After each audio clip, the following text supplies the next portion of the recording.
Time for the mystery guest. Everybody put on their blindfolds, if you will. Are they all in place? Gorgeous. Will our mystery guest enter, please, and sign in?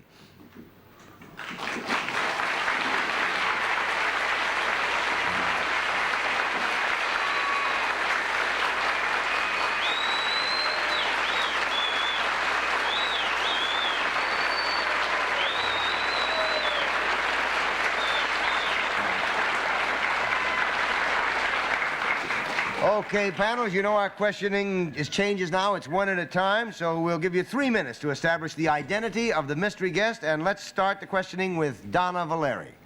Mystery guest, do we know you for your appearances on Broadway? Maybe.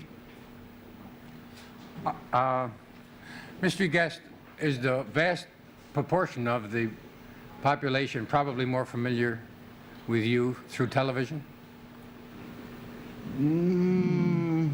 Not really, Gene, although that's one field. I've got a Melba?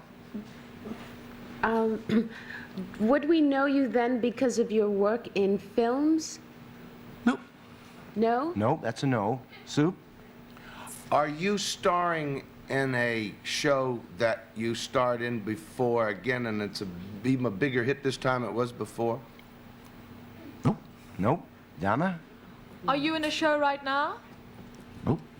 I think you've been misled a little bit by the fact that he said you might have seen him on Broadway, and you indeed might have seen him on Broadway, but not in the context of a Broadway show. Is this my turn? Yep, Gene. I'm going to go back to the very beginning. Okay. Are you best known as being a professional entertainer? Yep. Melba? And we might have seen you on Broadway, but not in a Broadway show. Right. Those tickets. Or records or something. Are you known for your... are you known primarily as a singer? Nope. Nope, not as a singer. Soupy? But you said I was recognized. We know him from Broadway, but not as a singer. When you say on Broadway, would it be because he would be in a nightclub, say, comedian? Comedian is the word you're using? No. Donna? When you were with this Broadway show, was it because you were producing it or directing it? Nope. No? They're not going to get it. All right, well, I tell you what, just to put you out of your misery, why don't you take off your mask and say hello to one of the greats of music, Count Basie.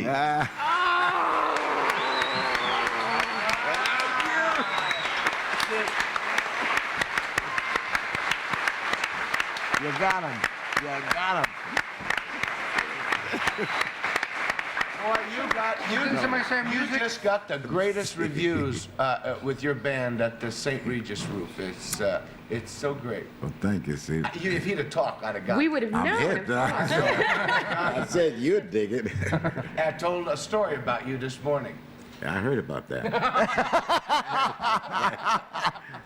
Is it true? What? A little bit of it.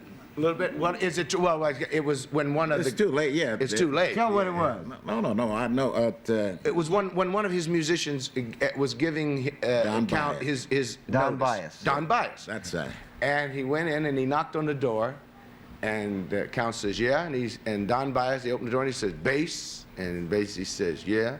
He said, "In 4 weeks I will have been gone too." That's a smooth way to give you notice. Yeah. Listen, you are about the only musician who ever had in an arrangement a phrase which turned the whole country on. And that phrase is "one more time." How did that happen?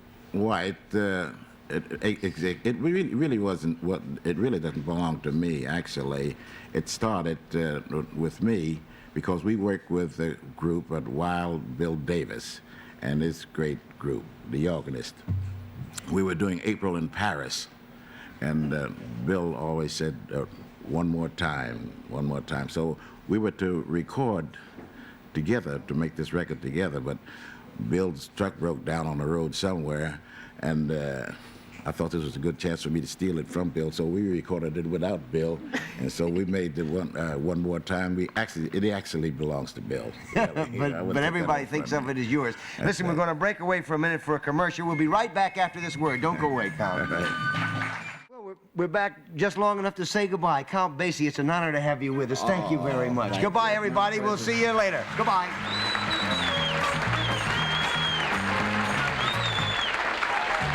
This is Dennis Holey speaking for What's My Line, a Mark Goodson and Bill Todman production.